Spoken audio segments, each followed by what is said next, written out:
All right, hello. Welcome to Westgate. Good to see all of you. If we've never met, my name is Jay Kim, and I am one of the pastors on staff here at Westgate, and it is a thrill and a joy and a privilege for me to be able to jump in with all of you today. It's great to see all of you. Also want to say hi to everybody in the theater. Hello, theater, and of course, all of our brothers and sisters and family and friends over at our brand new South Hills campus. Great to see all of you. Welcome. Glad you're all here. We are in the middle of a series called Advent Conspiracy. And the word Advent, some of you know this already, but the word Advent comes from the Latin word adventus, which I just butchered. But the Latin word adventus simply means coming or arrival. And simply put, Advent is a season in which the Christian church, we immerse ourselves in the sort of longing and expectation that we all feel for Christmas morning. And it's something that's birthed in us very early on, right? When we're little children and there's the Christmas tree and we're so eager to see if Santa took the milk and cookies and what he left us under the tree. That same feeling as we grow into maturity and understand that the thing we're really truly waiting for isn't Santa and his presence under the tree, but rather the coming of Jesus, the King, the Messiah who would change the human story. That same feeling bubbles up in us. And what we believe is that the chaos and craziness of commercialism and consumerism has kind of stolen that from us. It's hijacked that from us just a little bit. And this isn't meant to be a guilt trip. I mean, we're all a part of it, and it's not a bad thing to buy presents and gifts for those you love, but we believe that Advent, the season of waiting for the Messiah, is a season that means so much more than just getting stuff. And so each week, we've been focusing on a theme. When we started a couple of weeks ago, Steve talked about hope. We all need it. Every human being on earth needs hope to survive. Last week, he talked about peace and the fact that we need peace in our world and really we need peace in our everyday lives. And today, we have what is arguably my favorite theme of Advent. It's the theme of joy. The theme of joy. And any quick glance at the news, CNN or whatever else, Fox News, whatever it is you watch, even a quick little glance reminds us that we lived in a time and in a world that is desperate for just a little bit of joy. If I were to offer you, guaranteed, a little more joy in your life right here, right now, who would refuse? Would anyone in this room say, no, I'm good, plenty of joy, I'll pass? No, we would all like a little bit more joy. The other day, my wife and I were at a department store. We were at Macy's. We weren't buying anything. We were just walking through to get into the mall for something. But the Macy's had like all these Christmas trees, and it was all decked out for Christmas, right, as they do. And so they had all these Christmas trees inside the store. And I noticed one tree had these ornaments that said the word joy on them. So I snapped a picture in Macy's. They had this tree, this giant tree had this ornament, but like tons of them, like, maybe 100 of them all over the tree. Joy, joy, joy. It was like the joy tree.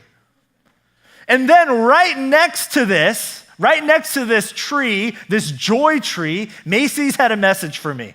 Do you want a little more joy in your life? Then you need 50% off of Rachel Ray's cookware set. And if you already have a fantastic cookware set, how about this 12-speed blender, right? Now, here's the deal. Most of us in this room and everybody in the theater and at South Hills, we're all smart and savvy enough to know that this is just a Christmas marketing ploy, and that's okay. That's what companies do. That's what Macy's and other department stores do. It's good business, right? Connect our hearts and the longings of our hearts for joy and for all of these other themes of the Christmas season with great deals on blenders and cookware sets. Absolutely, great business. But we're smart enough, we're savvy enough to know that it's just a marketing ploy. But I believe that in much more subtle ways, we have actually bought this lie. We've bought this lie. And here's what I mean. We have bought into the lie that we can, in some way, manufacture or produce or even purchase for ourselves a life of joy. We've bought into the lie that we alone, that I personally am capable of getting the right things in place and creating a life of joy for myself. If I can just get the right job, or if I can just get the right social status, or get the right degree, or get the right spouse, or get the right relationship, if I can just get the right bank account or portfolio balance, if I can just get the right things in place, I can create, manufacture, produce, purchase for myself a life of joy. And so this is what we do. We maneuver, we work hard, we strive, and we struggle to create for ourselves a life that we think will produce joy in us. We get, and we move pieces around. If we could just get the right pieces in the right places, we can produce a life of joy for ourselves. But this is what the scriptures have to say about the idea of joy. Just a couple of examples. Hebrews chapter 12, verses 1 and 2. The writer says this, "And let us run with perseverance the race marked out for us, fixing our eyes on Jesus, the pioneer and perfecter of faith. For the joy set before him, he endured the cross." For the joy set before him, he endured the cross, an instrument of death that caused immense pain and anguish. James chapter 1, verses 2 and 3. "Consider it pure joy," joy at its essence, joy undisturbed, joy at its core. Consider it pure joy, my brothers and sisters, whenever you can get 50% off of Rachel Ray's cookware set. No. Consider it pure joy, my brothers and sisters, whenever you face trials of many kinds, because you know that the testing of your faith produces perseverance. You see, we have bought the lie that creating a life of joy is about getting the right things in place. But what the Bible reminds us of, what the scriptures remind us of, is this: that true joy is not in getting the right things in place, but rather that true joy is a byproduct of a selfless, sacrificial life. That Jesus, in some mysterious way, that Jesus, when he endured the pain and anguish of his sacrifice for us on the cross, in doing so, experienced some immense, unbelievable, godly, holy joy. And that when we too face trials of many kinds, that in some mysterious, miraculous way, it is the purest of joys. I would suggest that a life of sacrifice, a life of selflessness, and practically speaking, a life of generosity. A life of generosity, not getting, but in giving. That is the pathway to a life of joy. We might say it this way, that generosity is the soil out of which joy grows. That generosity is the soil out of which joy grows. Now, why is this the case? It's because, I would suggest to you, that entitlement is the quickest way to kill joy in our lives. Entitlement is the quickest way to kill joy in our lives. And the sense that I am owed something, that I deserve this, that this is supposed to be mine, that what is mine and it is not yours. Entitlement kills joy like nothing else, and generosity is the remedy. Generosity is the means by which we untangle the stranglehold that entitlement has on our lives. I grew up an only child. And so I had no siblings, which that was incredibly redundant. I don't know why I said that twice. And it was just my mother and I. My dad was out of the picture. So in my home, it was my mom and me. And my mother worked 2-3 jobs. I've shared this before, I think, here. She worked 2-3 jobs at a time to make ends meet. So literally, I grew up alone. Now, that was kind of bittersweet, but one of the sweet parts of it was I never had to share anything with anyone. So every day, if I was hungry, and I would just go to the fridge, open that sucker up, and everything in there was all mine, right? This is my life. So you can see where this is going, how this would give me this sort of sense of entitlement and ownership. What's mine is mine and no one else's. When I started dating Jenny, who is now my wife, we started dating about 12 years ago. So we dated 6 years and we've been married 6 years. My wife is the oldest of 4 children. And as she was growing up in her home, she grew up with mom and dad and grandma and grandpa.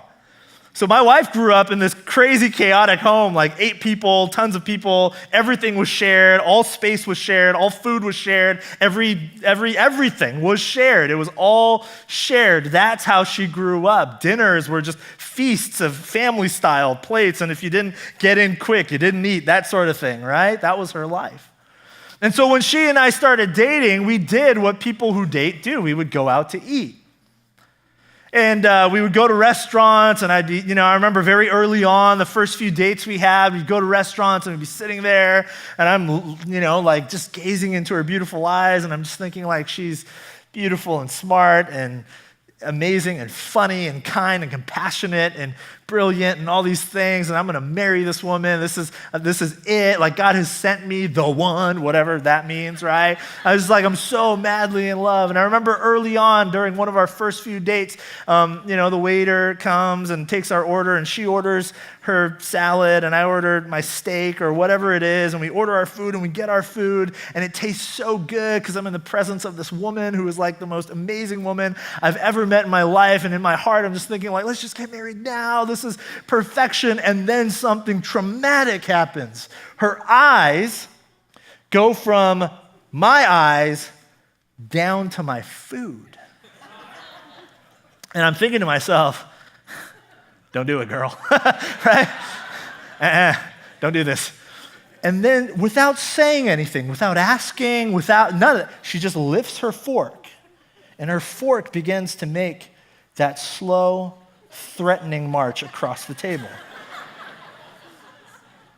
And without asking, she says, "Oh, it looks really good." And she just takes some of my food and just starts eating my food that I ordered. And I'm thinking to myself, I was wrong. I can't be with this woman. There's no way. This is not going to work. This is not going to work. I mean, this makes sense, right?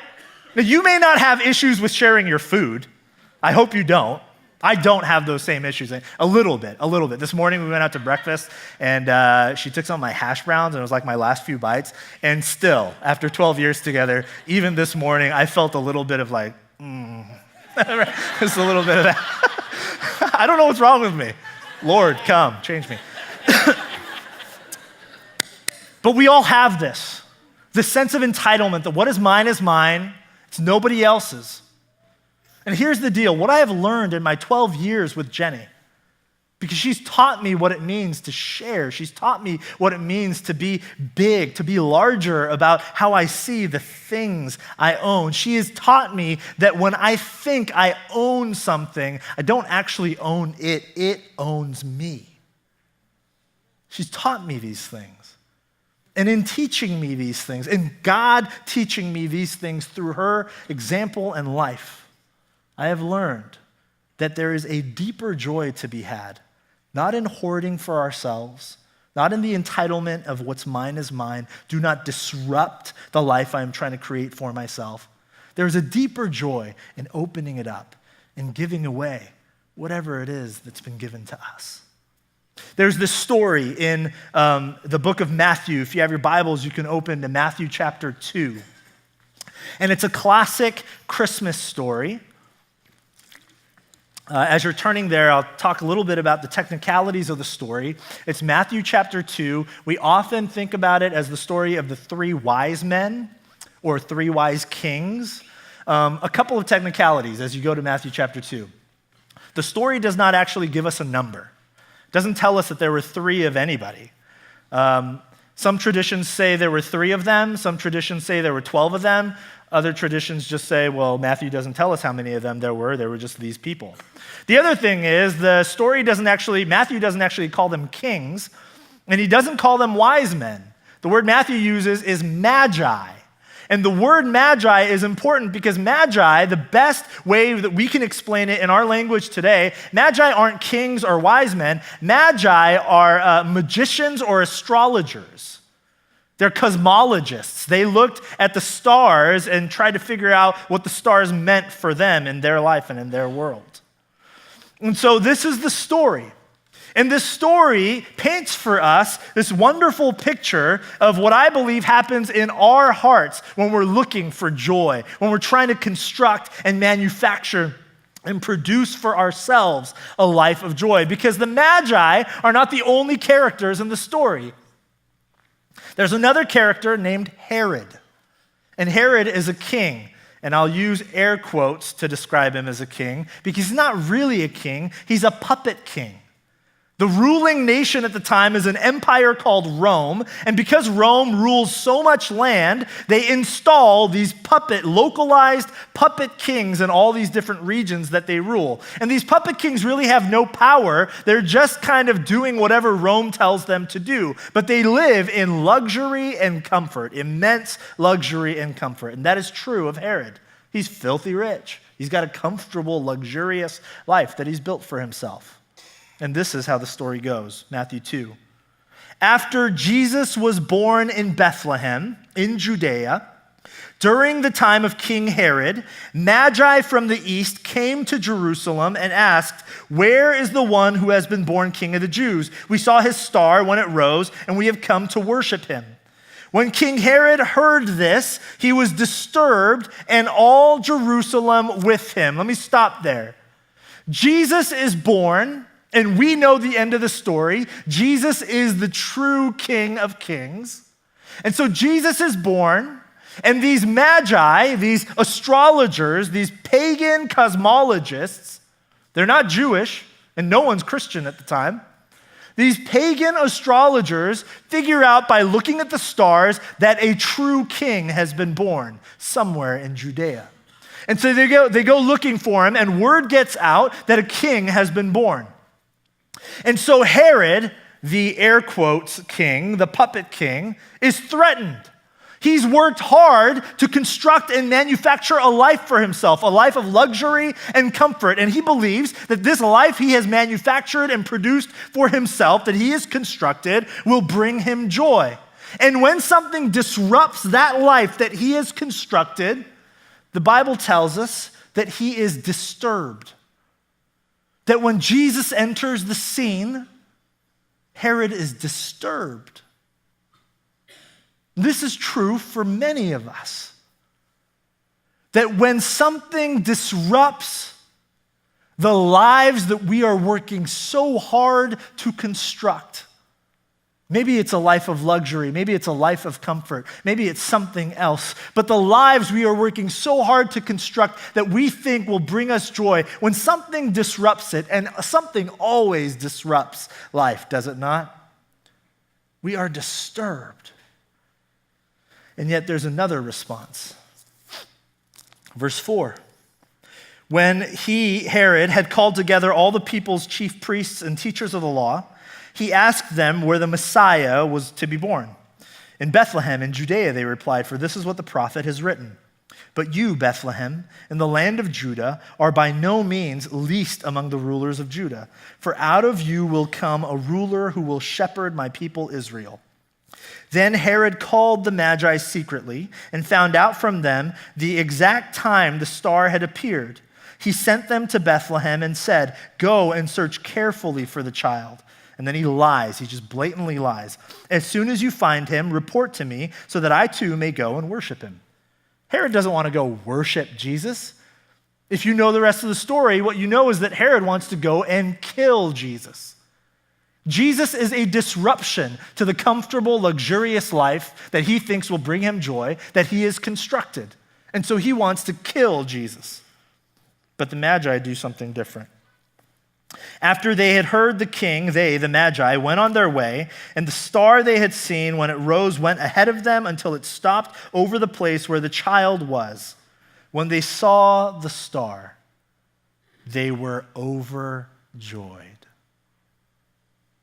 The Magi experienced the disruption of Jesus entering the human story, and their response is not to be disturbed, but to be filled with joy. With joy. And how do they respond? On coming to the house, they saw the child with his mother, Mary, and they bowed down and worshiped him. Then they opened their treasures and presented him with gifts of gold, frankincense, and myrrh. The Magi, full of joy, aren't trying to maneuver and figure out how they can get Jesus in the right place or position to benefit their own lives. They've simply come to give Jesus what little they have: gold, frankincense, myrrh. To give Jesus their worship, their adoration, their love, their allegiance. This is the difference between the sort of facade, fake joy that Herod is trying to create for himself and the true, deep, rich, holy joy that the Magi experience. Herod is interested in getting things for himself, in getting them in the right place to construct a life that he thinks will result in joy. But the Magi have simply come to give. And in giving, they experience true joy. And the truth for me is that I am often like Herod. So very often like Herod. I love the life that I've constructed for myself. And I often believe that the life I've constructed for myself will result in immense joy. And it always disappoints me. It always disappoints. When I focus on my sense of entitlement and owning the things that I think I own, sometimes there's a little pleasure in it for a while, but it's so fleeting. It's here, then gone.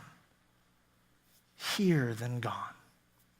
But the only joy in my life that has ever been long-lasting has been the joy I have found when I have given all of who I am to Jesus.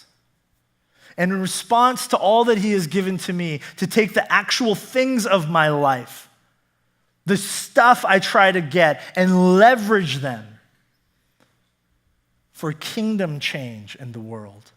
Those moments have filled my heart and my life with such immense joy. And there's a reason for this. It's because even though we all struggle with entitlement, and we struggle with selfishness, and we struggle as self-centered human beings, the truth is, deep down inside, every single one of us are hardwired as generous people. Let me explain. First, a little bit of science. Recent research has shown, this is the University of Notre Dame and the University of Oregon, along with some neuroscientists from Chicago, came together, collaborated, and did some research a number of years ago on the science of giving, on the science of generosity. And here's what they have discovered. It's fascinating stuff.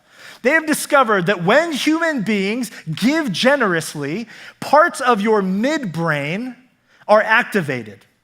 Like they light up on neuroscans. And they are the exact same parts of your midbrain that light up when you are hungry or when you are, there are children in here, craving sex, right? When you are craving food or sex. Food or sex, these very primal human needs, these uncontrolled, primal, intrinsic human needs for food and for procreation, right? That same part of your brain lights up when you give generously. It's as if your brain is saying food, sex, being generous, it's all kind of who you are. It's what you need.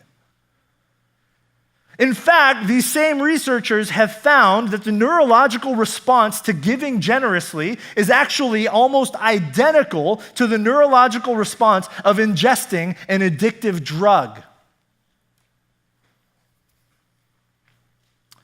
They say, actually, in the same research, they have said that your brain, the same parts of your brains that are connected to processing unexpected rewards, are the same parts of your brain that light up when you give generously. And that when we give generously, uncontrolled, the brain releases the pleasure chemical called dopamine. Remember in the 90s when people used to say, that's dope? You guys remember that? Some of you from the 90s? No? None of you? Okay, that's okay. I do. Right? The generosity does that.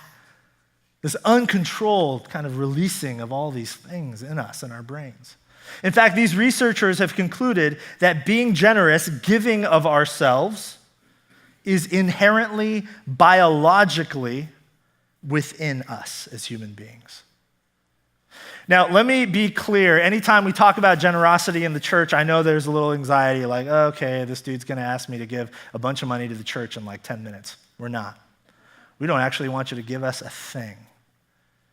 There are all sorts of other ways to give. And this isn't really even about money. We're talking about just a generous life. A life that experiences joy not by getting and constructing for ourselves, but by thinking large, thinking big, thinking broad about what is happening in the world and how we might participate in maybe just in small incremental ways making things a little bit better, making this place look a little bit more like heaven than earth. This makes total sense in some ways because you and I are made in the image of a generous God. That's what the Bible tells us. I mean, remember how generous our God is. John 3:16, the most famous verse on the planet. For God so loved the world that he did what? He gave his only son. Romans 8 reminds us, he, God, who did not spare his own son, but gave him up for us, how will he not also, along with him, graciously give to us all things? God is a giver of good gifts. James 1:17, every good and perfect gift is from above, coming down from the Father of the heavenly lights. I love the way Brennan Manning says it. While there is much we may have earned, our degree and our salary, our home and garden, a Miller Lite and a good night's sleep, all this is possible only because we have been given so much. Life itself, eyes to see and hands to touch, a mind to shape ideas and a heart to beat with love. We have been given God in our souls and Christ in our flesh. We have the power to believe where others deny, to hope where others despair, to love where others hurt. This and so much more is sheer gift. Everything good and beautiful and true in your life and in mine is a gift of God. The very next breath you take and the very next time your heart beats, which was right now to keep you alive, that was a gift from God. It is not ours. We are not entitled to it. I do not own it. I did not own this last breath, and I do not own the next breath. It belongs to God. And so if God, in his generosity, has given us so much and hardwired us to carry his DNA, are we not to be generous? To let go of the things that we hold and cling on to so tightly as we try to construct our own lives that we think will produce and manufacture joy that always fail us, and instead to release them. Here is what I believe. That the true joy God offers can only be had when we let go, when we open our hands to give what we can. Only in opening our hands to give what we can do we open our hands to receive what we cannot make up for ourselves. Your hands and mine are not big enough to hold our own fake, false lives and the joy of a generous God at the same time. We must choose. And if we are to choose the joy that God offers, there must be a letting go, a giving away, a releasing of the things we think we own that actually own us. Our world, like we said, is in desperate, desperate need of some joy. If you watch the news, you have to have been living under a rock to not know what's been happening in Ferguson. And even in this very moment, across all our campuses, in the theater at South Hills, right here at Saratoga, the moment I say Ferguson, something tightens in your stomach, does it not? Because this is one of the most polarizing and difficult situations we've been through together as a nation in a while. And here is what I want to do tonight, just briefly as we close. I don't want to make an opinion about Ferguson. I know in a room like this and at South Hills and in the theater, there are all sorts of opinions, and we all stand in all sorts of different places about what we think about the matter. I just want to tell you a story that might bring you a little bit of joy. Many of you saw this story because it was all over the internet. There have been protests for Ferguson all over the country. And a little while ago, there was a protest in Portland, Oregon. And during the protest, it was just kind of a standard protest, police officers, barricades, people yelling, mobs, craziness, madness. But during that protest, there was a young boy, an African-American boy, 12 years old, named Devonte Hart. And Devonte Hart stood in front of, in between these barricades, and he stood with tears rolling down his eyes, and he held up a sign. And the sign didn't have anything about his opinion on Ferguson or, reform, legislative reform, none of that. His sign said, "Free hugs." He just stood there crying with a sign that said, "Free hugs," because he's 12 years old, and he doesn't know how to make sense of all of this. But he knew that what he had to give was little, but it was what he had. He could give hugs. So that's what he offered. And then one of the officers, a Caucasian police officer named Sergeant Brett Barnum, who was only there to keep the peace, not to interact, not to make people feel better or to whatever, not to console or comfort people. No, he was just there to keep the peace and make sure things didn't get out of hand and to use force if necessary.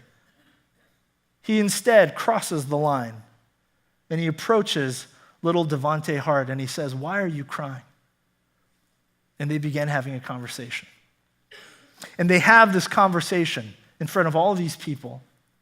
And at the end of the conversation, Sergeant Brett Barnum looks at Devonte and he says, "Those free hugs you're giving, can I get one of those?"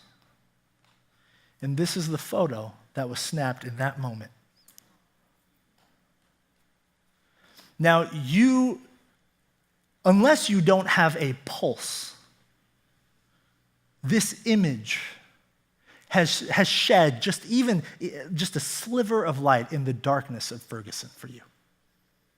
Now, the cynic in us says, "Well, Jay, this doesn't fix all the systemic problems that we." You're right, it doesn't. It's just a picture, it's one moment, it's just a kid, it's one police officer, whatever. The cynic in us wants to say, "Well, the problem's much bigger than just a photo," right? However,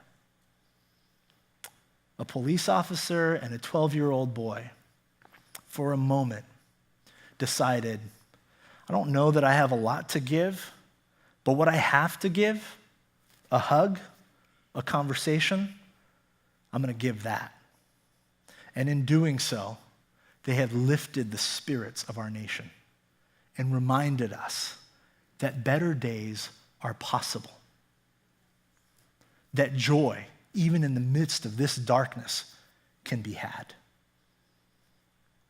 This is the invitation for you and for me, that we let go of the things that we think we're entitled to, that we stop being Herod, trying to protect our little empires, and instead we live generously. That when disruptions come our way, we open our hands and we give whatever little it is we have to give. And in doing so, discover beautifully that we've opened our hands to receive that which only God can give. True joy. Here's what I want to ask you to do. Grab a pen. If you have a pen, grab one. If you don't, borrow one from your neighbor or type this into your phone. I want you to take your teaching notes, and I just want you to write down in your handwriting, that's why it's not in the notes, I want you to write down 2 questions. 2 very simple questions. And this is for everybody in the theater and at South Hills as well. And even if you're watching on your laptop at home in the middle of the week, grab a pen, grab a piece of paper, and write down these 2 questions. And I want you to take these questions, this little teaching note, and I want you to put it somewhere you're going to see regularly during the week. Here's the first question. What can I give? Just go ahead and write that down. What can I give? For some of us, it might be money. For some of us, it might be resources. For some of us, it might be time, energy, talent. For some of us, it might be a hug. For some of us, it might be a coffee date with a friend who's really in need. I don't know what you have to give, but we all have something to give. So the first question, what can I give? And the second question, who needs it most? Who needs it most? What can I give? And who needs it most? And I want these 2 questions, put it somewhere you're going to see, let them stare you in the face all week.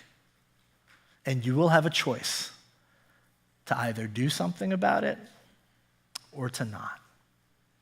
And here is my promise to you.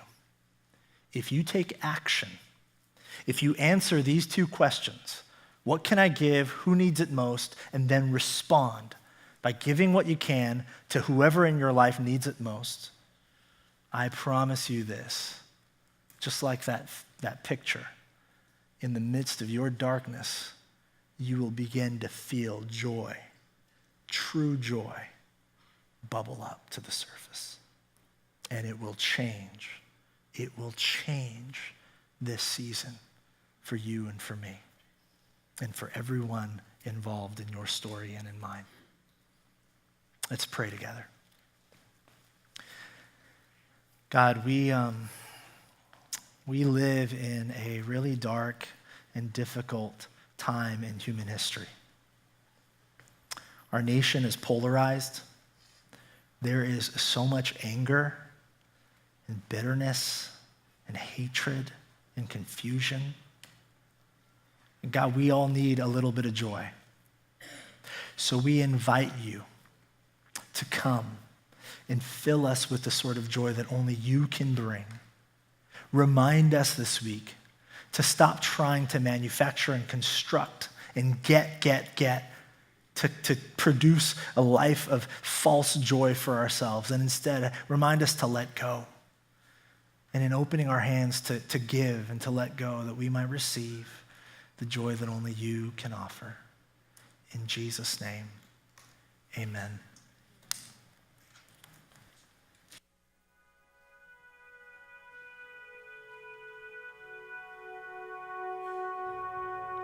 Long expected Jesus, we wait for you. Come near to us again. We remember better days when our hearts were overjoyed. We were small then, and the world was big and full of promise. But we've had our fair share of pain and disappointments. We've been hurt and let down, and so now we're guarded, cynical, and closed off. Remind us as we wait that in the dirt and filth of the Bethlehem manger, there was a joy greater than any we've known. Remind us that this joy is still available to us today, even in the dirt and filth of our own lives. Remind us of the paradox of this joy, that it is only in opening our hearts and our hands to give that we open our hearts and our hands to receive.